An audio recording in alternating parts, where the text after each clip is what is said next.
자, 오늘 우리가 볼 말씀은 사무엘하 19장 38절부터 43절까지의 말씀이 되겠습니다. 19장 38절에서 43절. 왕이 대답하되 김함이 나와 함께 건너가리니 나는 네가 좋아하는 대로 그에게 베풀겠고 또 내가 네게 구하는 것은 다 너를 위하여 시행하리라 하니라. 백성이 다 요단을 건너매 왕도 건너가서 왕이 바르실레에게 입을 맞추고 그에게 복을 비니 그가 자기 곳으로 돌아가니라. 왕이 길갈로 건너오고 김함도 함께 건너오니 온 유다 백성과 이스라엘 백성의 절반이나 왕과 함께 건너니라. 온 이스라엘 사람이 왕께 나와 왕께 아뢰되 우리 형제 유다 사람들이 어찌 왕을 도둑하여 왕과 왕의 집안과 왕을 따르는 모든 사람을 인도하여 요단을 건너게 하셨나이까 하매 모든 유다 사람이 이스라엘 사람에게 대답하되 왕은 우리의 총친인 까닭이라. 너희가 어찌 이 일에 대하여 분내느냐? 우리가 왕의 것을 조금이라도 얻어먹었느냐? 왕께서 우리에게 선물로 주신 것이 있느냐? 이스라엘 사람들이 유다 사람에게 대답하여 이르되 우리는 왕에 대하여 10몫을 가졌으니 다윗에게 대하여 너희보다 더욱 관계가 있거늘 너희가 어찌 우리를 멸시하여 우리 왕을 모셔오는 일에 먼저 우리와 의논하지 아니하였느냐 하나. 유다 사람의 말이 이스라엘 사람의 말보다 더 강경하였더라. 아멘. 자, 오늘 본문은 얼핏 봐도 이스라엘과 유다의 분열의 조짐이 보이기 시작하는 장면이죠. 뭐 이제까지 사무엘서를 보면서 여러 차례 언급했지만 이스라엘은 이렇게 계속 갈라집니다. 참 이건 어느 나라든 마찬가지. 한국을 보면 우리가 더 가슴 아픈 일이지만 남과 북이 갈려져 있기 때문에 이스라엘도 역사적으로 계속 이뤄왔던 것을 우리가 알 수 있죠. 유다 사람들은 북이스라엘 사람들을 멸시했고 그런 말미암아 다툼도 많았다는 것이죠. 그 스토리 가운데 하나예요. 38절 다시 봅니다. 왕이 대답하되 김함이 나와 함께 건너가리니. 자, 지금 어제부터 스토리가 이어지는 거죠. 고령의 바르실레가 고향 마을에서 이제 자기의 삶을 마무리하고 싶다 이렇게 말하자 다윗은 그와 함께 예루살렘에 가려는 뜻을 접고 그의 요청대로 그의 아들 기람을 데리고 가라 이렇게 얘기하는 거예요. 그가 만족할 수 있게 기람을 잘 대해줄 것이고 특별히 부탁하는 것은 무엇이든지 다 시행하겠다고 약속하지 않습니까? 그러니까 이렇게 다른 왕자들에게 하듯이 이런 이 바르실레의 호의를 생각해서 그의 아들 김함에게도 베들레헴 근처에 있는 토지를 선사했던 것 같아요. 한편 예레미야 41장을 보면 베들레헴 근처에 게롯 김함이라는 곳이 있거든요. 이게 무슨 뜻이냐면 김함의 숙소라는 의미예요. 게롯이라는 곳이 숙소라는 뜻이에요. 여관 같은 곳이에요. 이것은 애굽으로 가는 여행객이나 또 대상들이 잠시 묵고 가는 그런 장소, 여관처럼 사용되었다는 여러 가지 이야기들이 전해 내려오고 있거든요. 그리고 참 재미있는 것은 후일 바로 이러한 여관에 요셉과 마리아가 일시로 지냈다. 예수님이 탄생한 바로 그런 곳이었다는 거예요. 어쨌든 이 다윗 왕은 나중에도 임종시에도 김함의 안전을 특별히 솔로몬에게 부탁을 합니다. 그래서 이 바르실레의 호의에 대한 보답을 끝까지 잊지 않았다 하는 것을 열왕기상 2장에도 우리가 기록을 보면서 알 수가 있다는 것이죠. 39절 보세요. 백성이 다 요단을 건너매 왕도 건너가서 왕이 바르실레에게 입을 맞추고 그에게 복을 비니 그가 자기 곳으로 돌아가니라. 참 아쉬운 그런 이별의 장면이지요.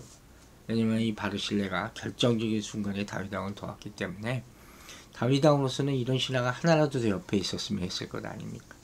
아쉬운 석별의 종을 나누는 그런 장면이죠.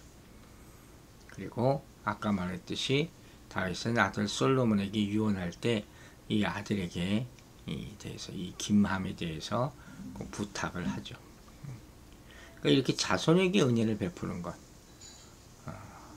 이게 바로 구약적 개념의 복, 이렇게 말할 수 있는 것이죠. 이런 거는 지금도 마찬가지지 않습니까? 하나님을 높이는 자에게 하나님이 복을 주신단 말이에요. 근데 그 복은 여러 형태로 나눠지잖아요. 특별히 이 땅에서 하나님 나라의 복락과 은혜를 누릴 수도 있고, 또 자손들에게 더 큰 복을 주실 때가 많은 거예요. 그러니까 우리 2세대는 참 고생을 많이 해요. 예수 믿은 1세대들. 그래서 자녀들은 축복받는 경우를 많이 보고. 그러니까 우리는 당장 세상에서 높아지고 복받는 건, 뭐 이것도 원할 수 있겠지만, 후손들을 하나님께서 높여주시는 것, 그것 더 자랑스럽게 여겨야 될 것이다 생각을 됩니다. 40절 보세요. 왕이 길갈로 건너오고 김함도 함께 건너오니 유다 백성과 이스라엘 백성의 절반이나 왕과 함께 건너니라. 드디어 이제 건너가네요. 참 이 건너가는 거 참 쉽지가 않아요. 그죠? 어쨌든 여기 보면 재밌는 많은 논란이 되는 그런 이야기가 하나 나오는데 보세요. 온 유다 백성과 이스라엘 백성의 절반이라는 표현이에요. 즉 지금 유다 백성은 다 모인 반면에 이스라엘 백성은 반밖에 모이지 못했다는 거예요. 왜? 유다 백성이 다윗 왕의 예루살렘 귀환을 이스라엘 백성에게 알리지 않기 때문이에요. 그래서 다윗 왕이 요단강을 건널 때 그 환궁 행사의 주도권은 유다 지파가 행사했다는 것을 우리가 볼 수 있는 거죠. 나머지 이스라엘 지파는 다 주변에 모여 사는 사람들만 모일 수 있었다는 것이죠. 이게 문제가 되는 거예요. 41절 보세요. 온 이스라엘 사람이 왕께 나와 왕께 아뢰되 우리 형제 유다 사람들이 어찌 왕을 도둑하여 도적당했다. 재밌는 표현이었어요. 뒤늦게 왕의 귀한 소식을 접하고 이스라엘 백성들이 이제 우르르 다 몰려온 거죠. 그러면서 왜 유다 사람들이 어찌 왕을 도둑했느냐, 왜 유다 지파 단독으로 왕의 귀환을 주도했느냐, 이 얘기를 따져 묻는 거예요. 이렇게 유다 지파의 단독적인 행사가 나머지 이스라엘 지파들의 분노를 사게 된 것이죠. 왜냐하면 이 왕의 환궁 문제는 나라 전체의 문제잖아요. 그러니까 당연히 협의하에 이루어져야 했던 것이죠. 그리고 이미 이스라엘 각 지파가 이 문제를 논의하고 있었기 때문에 유다 지파는 그 결정을 기다려야 했는데 이렇게 막 독선적으로 해버린 거예요. 그러니까 이 모든 것이 사실 경쟁심에서 비롯된 것이랄 수 있죠. 이제 왕은 세워졌으니까 서로 왕 앞에 잘 보이고 공을 세우겠다. 이게 다 인간의 욕심이에요. 여기 이 에브라임 지파를 중심으로 한 이스라엘 지파는 사사 시대부터 사실 주도권을 장악했던 지파 아닙니까? 다윗 시대 나라의 주도권이 유다 지파에게로 넘어가는 것을 걱정할 수밖에 없죠. 또한 이들이 유다 지파 소속인 다윗 왕 앞에서 유다 지파를 정면으로 불평한 것으로 봐서는 유다 지파를 특별히 배려하고 있다고 여기는 다윗 왕에 대한 불만도 지금 나타나고 있는 거예요. 결국 이러한 이스라엘 지파의 불평은 수그러지지 않고 세바의 반란에 동참하는 것으로 이어지는 모습이 20장에 나오게 되는 것이죠. 어쩔 수가 없는 거예요. 이건 갈라졌어요. 이미 마음이 갈라졌는데 어떡하겠습니까? 42절을 보면 이렇게 말하고 있어요. 모든 유다 사람이 이스라엘 사람에게 대답하되 왕은 우리의 종친인 까닭이다. 이제 유다의 반격이죠. 너희가 어찌 이래 대하여 분내느냐, 우리가 왕의 것을 조금이라도 얻어먹었느냐. 아주 유치한 그런 반격을 하고 있어요. 유다의 모든 사람들이 답변을 하는데 이 답변에는 대적하다 하는 의미가 담겨 있어요. 그 유다 사람들이 이스라엘 사람들을 대적한, 감정 어린 감정 섞인 말투로 답변했다는 거예요. 양 지파 간의 갈등이 이제 절정에 달하고 있다는 것을 볼 수 있죠. 여러분, 그래서 우리는 아주 중요한 교훈을 하나 얻게 되는 거예요. 바로 하나님의 이름으로 연합된 공동체라 할지라도 언제든지 갈라질 수 있다. 그래서 가장 두려워할 것은 외부에 있는 것이 아니라 공동체 안에 있는 적이에요. 공동체 연합을 깨뜨리고 결국에 모든 인격들을 함몰시키는 질투심과 불건전한 경쟁심, 이기심, 이런 것들이 외부에서 도전해오는 악한 세력보다 더 위험하다는 거예요. 그래서 이스라엘은 이런 내부의 적에 의해서 또 한 번 분열의 위기를 맞게 되는 거예요. 그리고 우리가 알다시피 이제 아들 솔로몬에 대해 솔로몬이 죽고 나서 완전히 갈라지지 않습니까? 왕에 환궁하는데 이스라엘 유다가 공동으로 이거 했어야 되는 거예요. 근데 서로 주도권 싸움 하다가 지금 다 갈라지는 분규가 시작되고 말았다. 근본적인 이 분규의 원인은 뭡니까? 바로 이스라엘과 유다 사이에 계속적으로 팽배했던 시기심과 경쟁심이죠. 이게 도화선이 됐을 뿐이라는 거예요. 원래부터 가지고 있었던 서로 간의 시기심, 경쟁심, 주도권 싸움. 그래서 결국 이제 다 갈라지고 싸우게 되는 것이죠. 여기 말하는 왕은 우리의 종친이 까닭이다 하는 말은 뭐예요? 혈족이라는 거예요. 다윗 왕이 유다 지파 아닙니까? 이건 말은 맞는 얘기지만 이렇게 얘기하면 안 되죠. 아니면 이런 말이 이스라엘 지파 사람들이 지역 감정을 촉발시키는 촉진제 역할을 오히려 하게 되지 않았습니까? 지금 그걸 말이라고 합니까? 이런 반발을 당연히 받게 될 것이죠. 왕의 물건을 조금이라도 먹었느냐. 유다 지파가 다윗 왕으로부터 아무런 특혜도 받지 않았다고 강변하는 것이죠. 이스라엘 사람들은 그렇게 생각을 하니까. 또 이런 말은 아마 이전에 베냐민 지파 사람들이 베냐민 지파 출신의 사울 왕이 있잖아요. 이 사울 왕으로부터 많은 특혜를 받았다는 것을 비꼬듯이 지금 말하고 있는 거예요. 43절에서 계속됩니다. 이스라엘 사람이 유다 사람에게 대답하여 이르되 우리는 왕에 대하여 열 몫을 가졌으니 다윗에게 대하여 너희보다 더욱 관계가 있거늘 너희가 어찌 우리를 멸시하여 우리 왕을 모셔오는 일에 먼저 우리와 의논하지 아니하니. 아까도 얘기했잖아요. 참 유치한 말싸움하고 있는 거예요. 왕에 대하여 열 몫을 가졌으니 이것도 다윗 유다 지파를 자극하는 말이죠. 즉 다윗 왕이 자기 지파 소속이라고 주장한 유다 지파의 말을 반박하기 위해서 지금 이스라엘 사람들은 자기 지파의 숫자가 10지파 아니냐 우월성을 얘기하는 거예요. 다윗 왕은 다른 모든 왕들과 마찬가지로 이스라엘 모든 지파의 왕이잖아요. 어떤 특정 지파의 왕이 아니라. 그렇기 때문에 또 다윗 왕은 유다 지파 한 지파가 아니라 그보다 훨씬 많은 10지파나 되는 자기들과 더욱 긴밀한 관계가 있어야 되는 것 아닙니까? 이렇게 주장하는 것이죠. 그래서 자신들은 다윗 왕의 귀한 계획에 마땅히 참여했어야 했다. 좀 이렇게 되는 거예요. 이 사람들도 말 틀린 게 아니에요, 절대로. 그런데 요 조금 깊이 보면요, 재미있는 걸 볼 수 있어요. 바로 여기서 이스라엘 사람들이 자기들이 10지파라고 강조하잖아요. 그럼 자연스럽게 2지파를 제외시켰단 말이에요. 그럼 유다 지파 말고 어떤 지파를 얘기할까요? 어떤 설명에서 레위 지파라고 얘기하는데 레위 지파가 이스라엘 10지파로부터 따돌림 받을 이유가 없어요. 또 어떤 사람은 시몬 지파일 것이다 주장을 하는데 이 사람들 뭐 영향력이 별로 없어요. 그래서 뭐 다윗 왕 귀환하는데 시몬 지파가 무슨 큰 뭐 말을 했을까? 영향력을 행사했을까? 그 의미가 없죠. 그래서 대부분의 사람들은 이 두 지파가 바로 유다 지파와 베냐민 지파일 것이다. 이렇게 얘기하는 거예요. 왜냐하면 이스라엘 11지파 중 유일하게 베냐민 지파가 유다 지파의 단독적인 행사에 참여했기 때문이에요. 우리가 앞에 16장에서 봤잖아요. 베냐민 지파의 실력자인 시므이. 이 시므이가 1,000명의 사람들을 이끌고 제일 먼저 왕 앞에 배열하는 사건을 보지 않았습니까?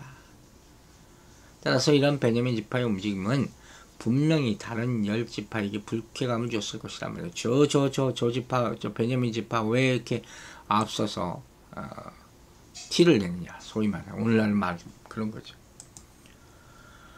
결국 베냐민 지파는 이스라엘 왕국이 여로보암에 의해서 둘로 쪼개질 때 유다 왕국에 속하게 되었다 하는 사실을 열왕기상 12장에 보면 알 수가 있어요. 그래서 여기서 이것을 어찌 우리를 멸시하여라는 말을 표현하죠. 이스라엘 지파는 다윗 왕의 귀한 계획이 자신들이 참여하지 못하는 것을 부끄럽게 여겼다는 것이죠.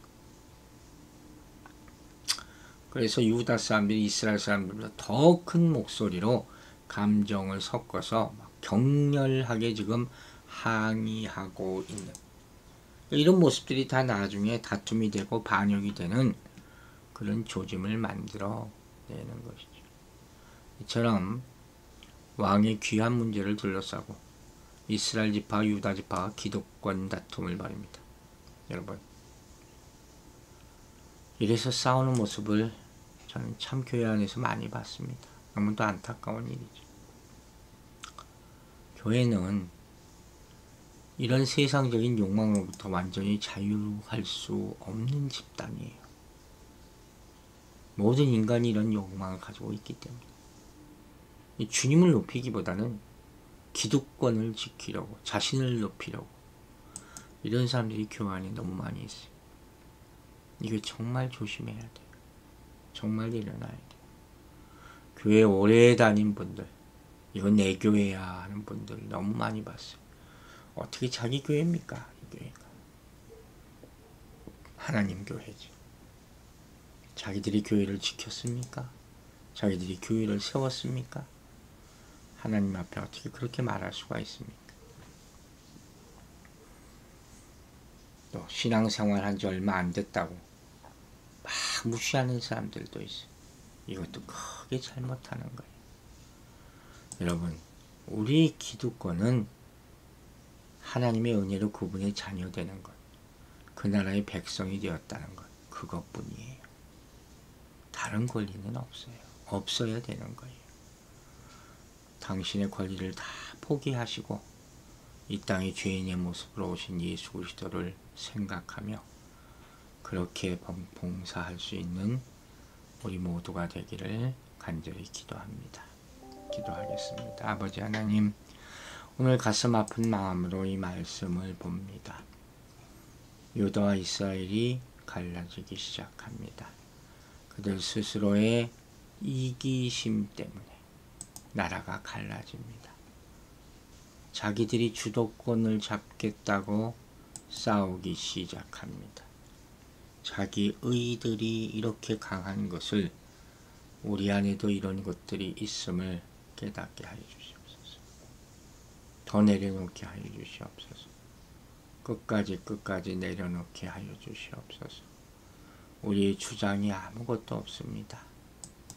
우리의 정말로 우리가 자랑할 것은 우리가 죄인이었다가 의인된 것, 하나님의 은혜로 말미암아 구원받은 것밖에 없습니다. 사도 바울의 고백을 기억하게 하여 주시고 평생 동안 겸손한 마음으로 살게 해 주십시오. 혹여라도 아직도 이 교회가 내 교회다, 이런 교만된 생각을 하는 사람 하나님께서 강하게 꾸짖어서 내려놓게 하여 주시고 포기하게 하여 주시고, 우리는 다만 주님이 주신 기한 안에서 섬기는 종일 뿐임을 깨닫게 하여 주시옵소서. 오늘 하루도 주님의 은혜 가운데서 감사함으로 살게 하여 주시고 겸손함으로 섬기게 하여 주시고 하나님께서 주신 모든 일을 잘 감당하며 건강하게 살 수 있는 하루가 될 수 있도록 축복하여 주시옵소서. 병중에 있는 주님의 자녀들 지켜 보호하여 주시고 새 힘을 주셔서 일어나는 축복 가운데 하나님 앞에 영광 돌릴 수 있는 하루가 되게 하여 주시옵소서. 감사드리며 예수 그리스도 이름으로 기도했습니다. 아멘.